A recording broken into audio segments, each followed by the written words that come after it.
En el programa de hoy, al menos 2 personas mueren en incendio en campo de refugiados en Grecia. Advierte a la presidenta de Costa Rica que no firme la norma técnica sobre el aborto. Y conoceremos principales actividades del mes misionero extraordinario. Bienvenidos a EWTN Noticias, soy Isabel Díaz Monsalve y regresamos con la información de la Iglesia Católica. Gracias en nombre de todo el equipo de EWTN Noticias, bienvenidos al programa, soy Eddie Rodríguez Moreno. Empezamos esta edición de EWTN Noticias con información desde México, donde se encuentra nuestro corresponsal Diego López Colín, quien nos contará sobre la creación de nuevas diócesis en este país. Adelante, Diego. Hola Isabel, hola Eddie, los saludo desde la Ciudad de México para contarles que estos días han sido de mucha alegría para el pueblo mexicano, ya que se anunció la creación de 3 nuevas diócesis y una arquidiócesis. A través de la conferencia del Episcopado Mexicano, la Nunciatura Apostólica dio a conocer que de la Arquidiócesis Primada de México se desprenderán 3 extensiones territoriales para crear en ellas diócesis independientes. De modo que Azcapotzalco, Xochimilco e Iztapalapa contarán con una catedral propia y un obispo titular. La principal razón de esta división se debe a cuestiones pastorales, demográficas y administrativas, ya que la Arquidiócesis de México contaba ya con 8 millones de habitantes, siendo la circunscripción eclesial más grande del mundo. Al mismo tiempo, el Santo Padre decidió crear la nueva provincia eclesiástica de Toluca, elevando a Monseñor Francisco Javier Chaboya Ramos como primer arzobispo de la nueva sede metropolitana de Toluca. De este modo, la República Mexicana ahora contará con 72 diócesis, 19 arquidiócesis, 5 prelaturas y 12 eparquías de rito oriental. Pasando a otras noticias bastante preocupantes, se dio a conocer que el estado de Oaxaca aprobó la despenalización del aborto antes de las 12 semanas de gestación, convirtiendo este estado en el segundo en aprobar estas leyes. Ante esto, Pedro Vázquez Villalobos, arzobispo de Oaxaca, condenó la despenalización del aborto en el estado, señalando que la Iglesia está en contra de estos enfoques legales que son claros signos de muerte. Además, indicó que los oaxaqueños no quieren leyes que deterioren cada vez más la conciencia, porque con ello se amenaza la dignidad de la persona humana. En este contexto, para exigir el aborto legal en todo el país, grupos de feministas se manifestaron a lo largo de la República. En la Ciudad de México especialmente, realizaron actos vandálicos fuera de catedral. En medio de esta manifestación, diversas feministas radicales intentaron prender fuego a la Catedral Metropolitana de México el pasado 28 de septiembre. En diversas tomas captadas por la prensa local, se observa columnas de humo levantándose desde el atrio del templo. Las promotoras del aborto realizaron pintas al cerco exterior de la catedral. Sin embargo, los bomberos actuaron con rapidez para evitar que el fuego se propague, mientras que la policía se hizo presente para evitar mayores agresiones contra este recinto. De igual manera, en una manifestación simultánea en el estado de Puebla, el colectivo feminista local vandalizó con pintas la catedral de Nuestra Señora de la Inmaculada Concepción. Tanto el arzobispo de México, el cardenal Carlos Aguiarretes, como el arzobispo de Puebla reprobaron los hechos y lamentaron el clima de confrontación que hay entre los mexicanos, por diversas que sean sus ideas o formas de pensar. Cabe destacar el actuar de los laicos que se congregaron afuera de las iglesias y catedrales en otras ciudades, donde hubo manifestaciones a favor del aborto, para así evitar ataques y sacrilegios a los templos. Amigos, esta es toda la información que tenemos desde Ciudad de México. Les mando un fuerte abrazo a todos en el estudio. Reportó para EWTN Noticias, Diego López. Gracias, Diego, por la información. Seguimos preguntándonos dónde está la tolerancia de aquellas mujeres que están pidiendo que se apruebe el aborto en todo el país y que ante una negativa o una respuesta de la Iglesia, ¿qué quieren hacer? Quemar las iglesias. Esa es la tolerancia, Eddie, que se necesita. Esto es la forma de protestar y de mostrar sus pensamientos, sus ideas. Realmente no es la forma, no representan a todas las mujeres, no es el sentir además del pueblo mexicano. Y la iglesia valientemente también ha salido a defender la vida, que es lo que hace. También los laicos, no solo la iglesia, Eddie, sino los laicos saliendo a las calles para proteger las iglesias. Cuando el niño por nacer es el enemigo, se puede esperar que cualquiera que lo defiende también se convertirá en tu enemigo. Entonces vemos que es una receta para el enfrentamiento, para el ataque, para destruir al que se opone a tu agenda. Esto no es una receta para el bien común, pero sí es muy revelador.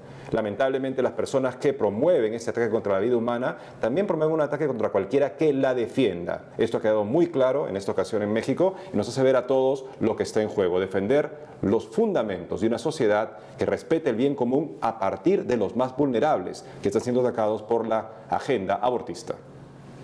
En otras noticias, en la isla griega de Lesbos, al menos 2 personas murieron en un incendio ocasionado por la dramática situación que se vive en un campo de refugiados.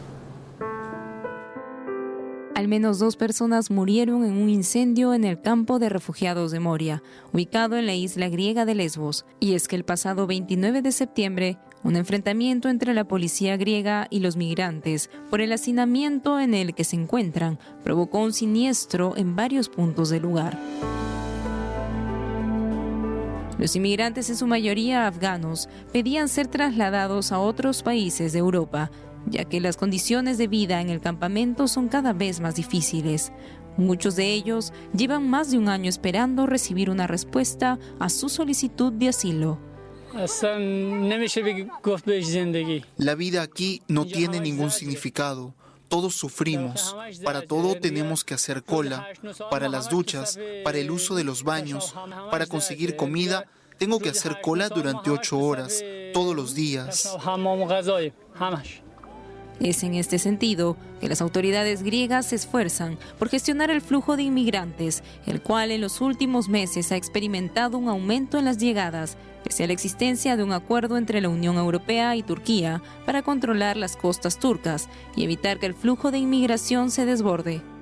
De acuerdo a diversas fuentes, en los últimos meses, el número de migrantes que han llegado al campamento en la isla griega de Lesbos ha subido a 12.000, a pesar de que el lugar no puede contener a más de 3.000.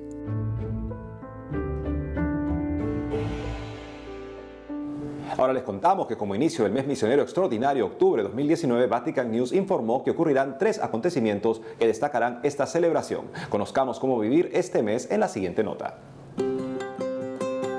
Con el inicio de octubre, la Iglesia se prepara para vivir el mes misionero extraordinario, que fue convocado por el Papa Francisco el año pasado, con el fin de alimentar el ardor de la actividad evangelizadora de la Iglesia adyentes. En este sentido, Vatican News informó que durante este tiempo ocurrirán algunos acontecimientos que destacarán la celebración de este mes.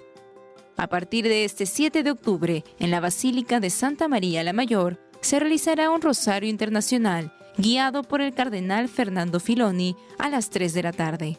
Posteriormente, el domingo 20 de octubre, día de la Jornada Misionera Mundial, el Santo Padre celebrará la Santa Eucaristía en la Plaza Mayor de San Pedro a las 10:30 de la mañana, hora Roma. Cabe señalar que el pontífice eligió octubre como un tiempo misionero extraordinario para conmemorar el centenario de la promulgación de la Carta Apostólica Maximum Illud del Papa Benedicto XVI, el cual propone renovar el compromiso misionero de la Iglesia.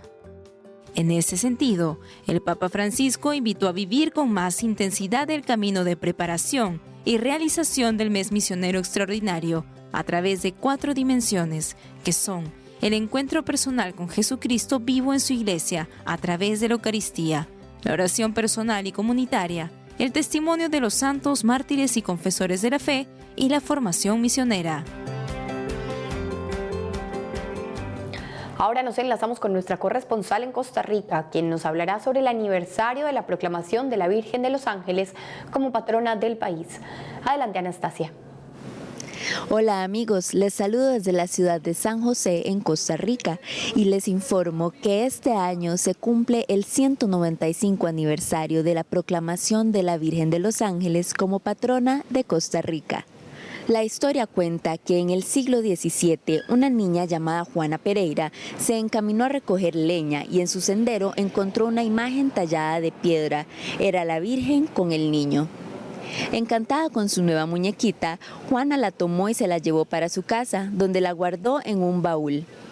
Al día siguiente, Juana salió nuevamente en busca de leña y en el mismo lugar se encontró otra imagen idéntica a la del día anterior, así que nuevamente la tomó y la llevó a su casa para guardarla junto con la otra. La sorpresa de Juana fue enorme cuando se dio cuenta de que la imagen que había guardado el día anterior ya no se encontraba en el baúl. El tercer día sucedió exactamente lo mismo y en el sitio ya conocido por Juana se encontraba nuevamente la imagen y el baúl completamente vacío. Juana Pereira, asustada por los sucesos, decidió acudir donde el sacerdote del pueblo, quien guardó la imagen en una cajita, comprobando los hechos que Juana le narraba. Como último intento, el sacerdote llevó a la imagen al sagrario de la iglesia del pueblo. Sin embargo, al día siguiente no estaba. Así fue como el sacerdote y la comunidad comprendieron que la Virgen deseaba que su casa fuera construida en el lugar del hallazgo original, por lo que se edificó allí un gran templo. Más adelante, esta iglesia se tuvo que reconstruir 2 veces debido a terremotos y finalmente, en 1912 se construyó el templo actual. En otras noticias, les comento que la Comisión Nacional de Educación y Cultura está emprendiendo una campaña para dar a conocer los templos católicos de Costa Rica. Con esta iniciativa, la comisión perteneciente a la Conferencia Episcopal pretende mostrar que los templos católicos son una expresión cultural. Además, busca dar a conocer la belleza de estos. Pero yo creo que todos podemos reconocer que los templos, seamos católicos o no seamos católicos, son expresiones de cultura y por lo menos merecen un gran respeto, una valoración de la expresión de nuestros antepasados, ahí está nuestra historia y por lo tanto pues una conservación hoy y un acrecentamiento también. Y para finalizar las noticias desde Costa Rica, nos encontramos en las afueras de la Asamblea Legislativa de la República, donde los diputados autodenominados Pro Vida le advirtieron al presidente Carlos Alvarado que no firme la norma técnica sobre el aborto. Los legisladores indicaron que regular el aborto terapéutico mediante un decreto sería ilegal, ya que el Poder Ejecutivo estaría pasando por encima del Legislativo. Al parecer, antes que acabe el año, se estaría dando a conocer esta lamentable norma que regularía el aborto en caso de que la vida de la madre esté en peligro. Sin embargo, aún no se ha concretado la fecha. Amigos, y con esto hemos llegado al final de las noticias desde Costa Rica. Se despide Anastasia Telles informando para EWTN Noticias. Adelante, estudios. Muchas gracias, Anastasia, por la información. Esperamos que el presidente de Costa Rica pueda darse cuenta de lo que está haciendo, que aprobar una ley pro aborto es atacar la vida y que pueda retroceder en esta decisión que además está pasando por encima de la ley. Por algo, el poder legislativo es el poder más cercano al pueblo, justamente que más lo representa y en este caso representa el sentir pro vida del pueblo costarricense. Uno se preguntaría por qué el presidente de Costa Rica estaría tentado de pasar ese encima de la voluntad que lo ha constituido él como presidente. Amigos, tenemos que hacer una pausa, pero más adelante, Arquidiócesis de Nueva York presenta informes sobre las acciones para afrontar casos de abusos. Y reconocido cardenal, defensor de la vida y la libertad religiosa, cumple 50 años de ordenación sacerdotal.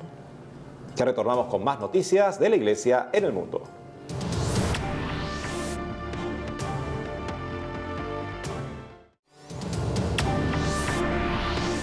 Seguimos con más información. En Estados Unidos, la Arquidiócesis de Nueva York presentó un informe sobre las acciones realizadas para afrontar los casos de abusos sexuales.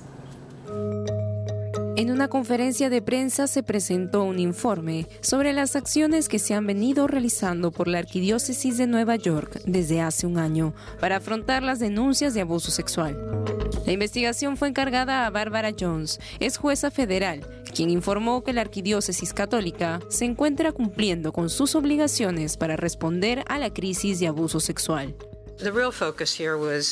El enfoque real estaba en la seguridad de los niños en la arquidiócesis. Entre las primeras tareas que elegí hacer fue revisar los archivos personales de cada sacerdote y diácono en servicio activo en esta arquidiócesis. Mi equipo y yo, después de un trabajo muy largo, pudimos confirmar que ningún sacerdote o diácono con acusación comprobada de abuso de un menor permanece en el ministerio hoy en esta arquidiócesis. De acuerdo a Jones, una de las primeras cosas que recomendó fue pasar todos los documentos en papel de la arquidiócesis a una base de datos. Por su parte, el cardenal Timothy Dolan, arzobispo de Nueva York, aseguró esperar que los hallazgos contribuyan en gran medida a restablecer la confianza en la Iglesia Católica de Nueva York. Me dolió mucho el año pasado cuando escuché de algunos cercanos a mí diciendo: Cardenal Dolan, estamos teniendo problemas para confiar en ustedes, los obispos. Y pensé, ¿cómo podría restaurar su confianza? Y le agradezco, jueza, por lo que ha dicho y por tener la intención de compartir con la gente este camino largo.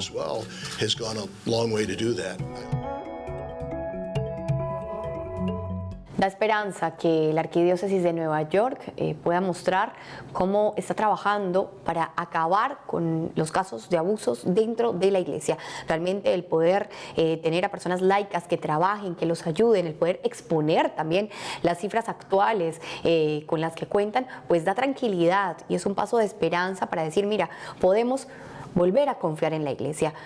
Es también un mensaje a todos los fieles a decirles, nosotros estamos trabajando por eso, que es lo que nosotros esperamos. Esperamos que la Iglesia pueda seguir en todos lados trabajando para acabar con los abusos sexuales y garantizar a todos los fieles que pueden justamente asistir a la Iglesia con tranquilidad, que los niños también pueden asistir a la Iglesia con tranquilidad y sin problemas para poder llegar a lo que tenemos que llegar, que es encontrarnos con el Señor. Cuando la confianza está en cuestión, la transparencia es fundamental y esa transparencia pasa por un trabajo encomendado a personas de probada trayectoria y objetividad, de modo que en el campo de su experiencia ellos puedan traer a la luz los resultados. Es lo que vemos acá justamente, ¿no? En la Arquidiócesis de Nueva York no hay ningún sacerdote ni diácono que haya sido condenado por algún crimen que esté en servicio pastoral. Eso es realmente una fórmula a seguir, encomendar a los laicos el trabajo que ellos hacen mejor. Los obispos no están capacitados para hacer un trabajo de esto generalmente, no son personas que tienen otro tipo de formación. Los juristas y expertos en investigación forense de documentos son los que pueden brindar nuevamente esa transparencia que permitirá que poco a poco se recupere la confianza en los pastores. Nos informan que ya estamos enlazados con nuestro corresponsal en Argentina, Matías Boca, quien nos trae información sobre la iglesia en este país. Adelante, Matías. Hola Isabel, hola Eddie, hoy tengo el placer de saludarlos desde la parroquia San Juan Diego, ubicada en el barrio porteño de Villa Lugano. Como primera noticia, les comento que la Comisión Episcopal para la Vida, los Laicos y la Familia presentó el documento El Dios de la Vida y del Amor Humano. Por tal motivo, estuvimos dialogando con su secretario ejecutivo, el padre Gustavo Antico, quien nos explicó lo siguiente. Este documento quiere iluminar dos realidades esenciales en la vida de todos nosotros. La realidad del don de nuestra propia vida y los vínculos familiares y también los vínculos de convivencia social. Es un texto que está dirigido a todos aquellos con quienes nos podemos encontrar valorando la dimensión trascendente de la vida recibida y ofrecida como un don. Este texto quiere acompañar a los padres, docentes, directivos, sacerdotes, para que podamos juntos descubrir nuevas propuestas pastorales en orden al cuidado, a la defensa de la vida, a la educación sexual y también que podamos crecer en la convivencia entre nosotros. Seguimos con más noticias. El próximo 5 y 6 de octubre se llevará a cabo la tradicional peregrinación juvenil a Luján bajo el lema María, ayúdanos a unirnos como pueblo. Madre, ayúdanos a unirnos como pueblo. Esto es lo que vamos a pedirle a la Virgen de Luján en esta nueva peregrinación de este año. Y por eso, qué bien rezar esto caminando juntos, justamente porque el camino, cuando lo hacemos juntos, se hace más llevadero.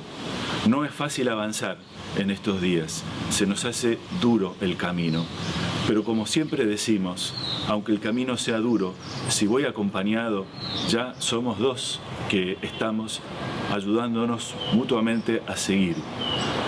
Como nos recordaba el beato Enrique Angelelli, hay que seguir andando nomás. Y en estos tiempos donde la marcha se hace dura, necesitamos de los otros, justamente sentirnos y sabernos un pueblo y un pueblo unido. Seguimos con más noticias. La Pastoral Social de la Diócesis de La Rioja se une al pedido de emergencia alimentaria debido a la compleja situación socioeconómica que atravesamos en nuestro país. La Pastoral Social Riojana adhiere al pedido de otras organizaciones religiosas y sociales que se instrumenten políticas urgentes frente a la emergencia alimentaria que atraviesa nuestra patria. Es importante resaltar que millones de personas han caído no solo bajo la línea de la pobreza, sino que también se encuentran en la situación de no poder cubrir la canasta básica de alimentos necesarios para subsistir. Isabel, Edi y estimados televidentes, gracias por estar conectados con nosotros. Seguiremos trabajando desde aquí para llevarles la actualidad de la Iglesia Católica en la República Argentina. Informó para EWTN Noticias, Matías Boca. Gracias, Matías. Por otro lado, en la misa por sus 50 años de ordenación sacerdotal, el cardenal Robert Sara contó sobre sus orígenes y agradeció a Dios por su vocación. Veamos.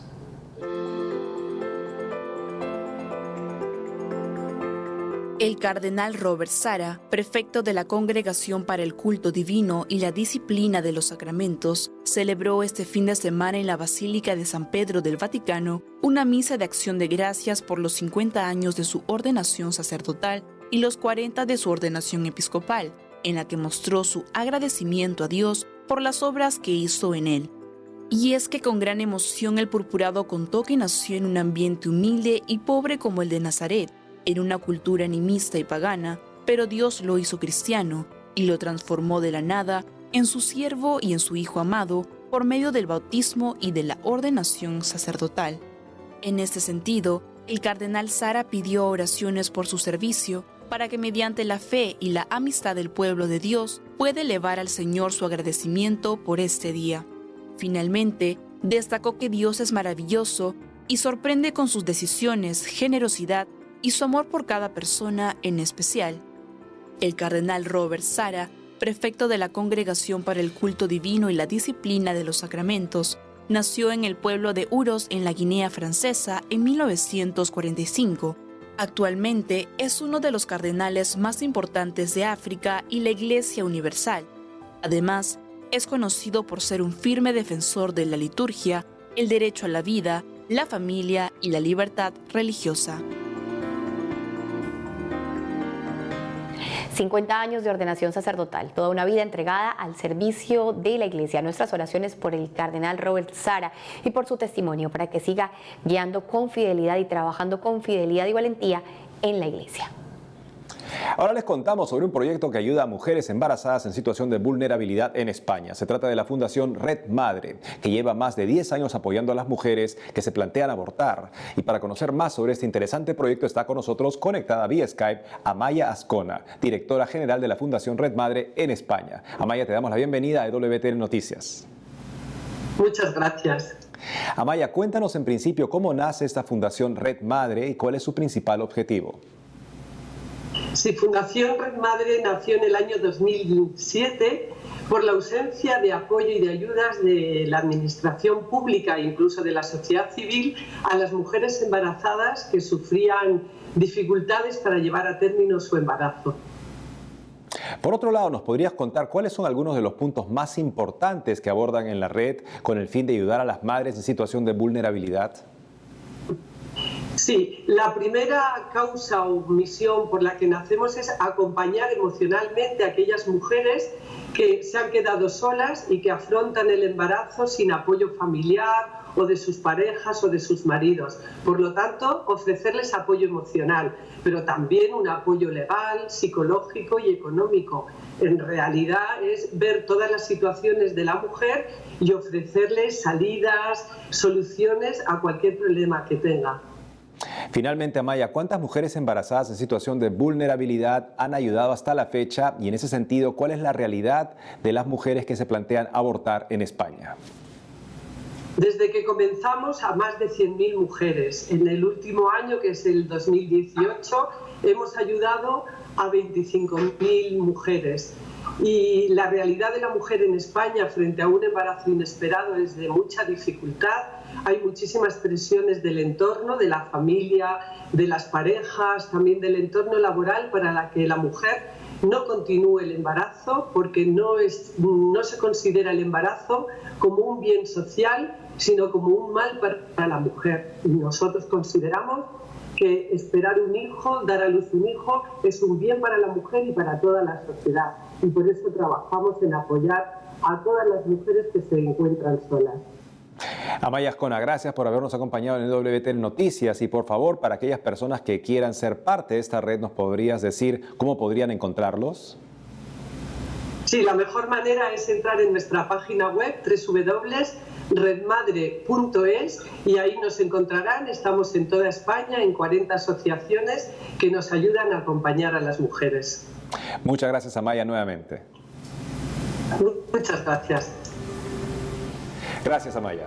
Y bueno, queridos televidentes, hemos llegado al final del programa por el día de hoy, pero no queremos irnos sin primero ofrecer nuestras oraciones por el país del Perú, que sabemos que está viviendo en este momento una crisis política sin precedentes, que sabemos que pues desestabiliza muchísimo a todo el país, que ojalá se pueda poner fin prontamente a esta situación. Se espera el pronunciamiento del Tribunal Constitucional para poner fin a este enfrentamiento entre el Poder Legislativo y el Poder Ejecutivo en ese país. Nuestras oraciones porque esto se solucione rápidamente. Y ya saben, amigos, que también nos pueden encontrar en las redes sociales y en nuestra página web www.ewtnnoticias.com. Hasta mañana.